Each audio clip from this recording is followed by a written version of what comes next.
नाशिकमधून एक महत्त्वाची बातमी आपण आता पुढे पाहूया। आयटी कंपनीतल्या धर्मांतर प्रकरणासंदर्भातली आणखी एक महत्त्वाची बातमी। संशयितांच्या बँक खात्यांची आता एसआयटी कडून चौकशी सुरू आहे आणि 2022 पासून आरोपींनी कट्टरतेचा जाळं विणल्याचा संशय। तर संशयितांना विदेशातून फंडिंग होतं का असा तपास आता सुरू झालेला आहे। कंपनीनं अंतर्गत चौकशीसाठी विशेष समिती नेमलेली आहे। यामध्ये ईमेल, चॅट्स, कॉल रेकॉर्ड, धमक्या यांची तपासणी सुरू आहे। आपले मनसुबे पूर्ण करण्यासाठी संशयित काम संपल्यावर घरी न जाता कंपनीमध्ये विशिष्ट हालचाली करायचे अशी देखील धक्कादायक माहिती एका माजी कर्मचाऱ्यानं दिलेली आहे।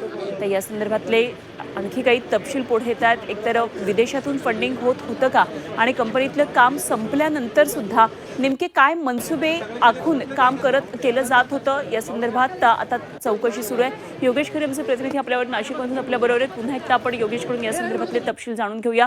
हा योगेश, अत्यंत गंभीर खरं तर या बाबी आता पुढे येत आहेत। अंतर्गत चौकशी आहे आणि त्याचप्रमाणे फंडिंग या सर्वांना कुठून होत होतं याबाबत सुद्धा आता काही पुढे स्पष्टीकरण येण्याची शक्यता आहे। काय नेमके आणखी तपशील?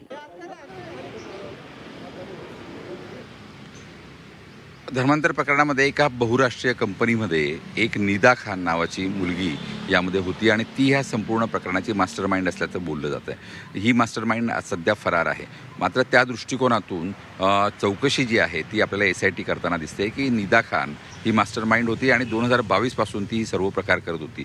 ही जी मुलं संपूर्ण या बहुराष्ट्रीय कंपनीमध्ये येतात ही नुकतीच शिकून नोकरीमध्ये आलेली असतात आणि त्या मुलांवर या पद्धतीचं धर्मांतराचे संस्कार करणं किंवा त्यांच्या धर्माच्या बाबतीत बोलणं आणि त्यांना या प्रवाहामध्ये आणण्याचं काम हे सगळं सुनियोजितपणे सुरू होतं। यामध्ये जे टीम लीडर्स होते आणि निदा खान होती ह्या सगळ्यांनी मिळून या पद्धतीनं काही मुलं हेरून ज्यांची जे मानसिक कमकुवत आहे अशा मुलांना हेरून त्याचबरोबर ज्यांना नोकरीची गरज आहे, आर्थिक अडचण आहे अशा सर्व लोकांना धर्माबाबत बोलायला सुरुवात केली। 2 जणांचं धर्मांतर सुद्धा त्यांनी यशस्वीपणे करून आणलं आणि त्यामुळे यामागे कोणत्या कट्टरवादी शक्ती आहेत का ज्या आंतरराष्ट्रीय स्वरूपात पण असू शकतील किंवा राज्यातल्या देशातल्या असू शकतील याचा शोध आता SIT या ठिकाणी घेताना दिसतंय।